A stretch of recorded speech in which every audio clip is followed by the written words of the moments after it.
Have you ever wondered what happened after Adam and Eve were exiled from Eden? The moment those gates slammed shut, their journey, our journey, began. It wasn't a myth, it was a story etched in the dust of history. After leaving the garden, they walked into an unknown wilderness, a cold and dark place, just as our ancestors were torn from the rich soil of Africa, chained and cast westward across the ocean. Both stories begin with sorrow, but what if I told you there's a lost book that connects their exile with our own?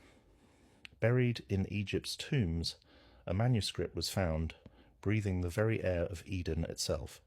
This isn't a tale written by European hands or shaped through Western theology. This is a story steeped in Africa's soil. The book of Adam and Eve, lost for centuries, reveals truths the empire tried to bury. It's not just ancient history, it's our history too.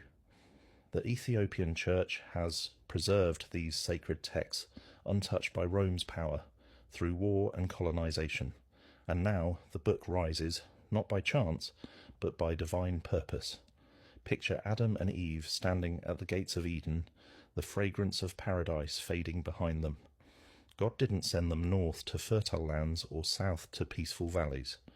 He sent them west, into a desolate cave, the cave of treasures, where they wept. Their cry was the first exile, and the ache of God's absence is something we still feel today. Our ancestors sang spirituals under the weight of bondage, but God never abandoned them. Even in the wilderness, His presence was there guiding them.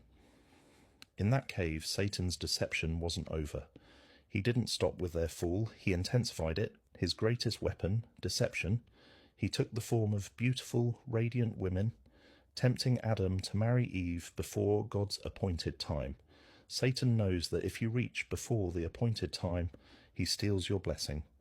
But Adam, remembering the pain of disobedience, fasted, prayed, and resisted. This is more than ancient text. It's a warning for us today. Satan still dresses lies in beauty, whether it's fame, success, or relationships. He wants to distract you from your purpose. Adam and Eve waited for divine timing, and when they did, heaven moved first. Angels came, bearing gifts of gold, incense, and myrrh, symbolizing worth, worship, and sacrifice. The first marriage was not born of impulse, but of covenant.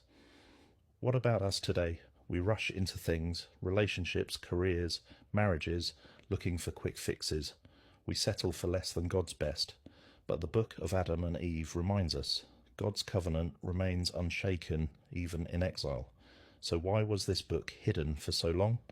Because truth, when held by the right hands, becomes power.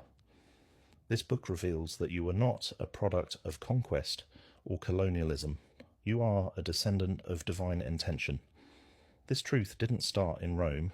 It began in Africa before European empires ever existed. This isn't just a story of Adam and Eve.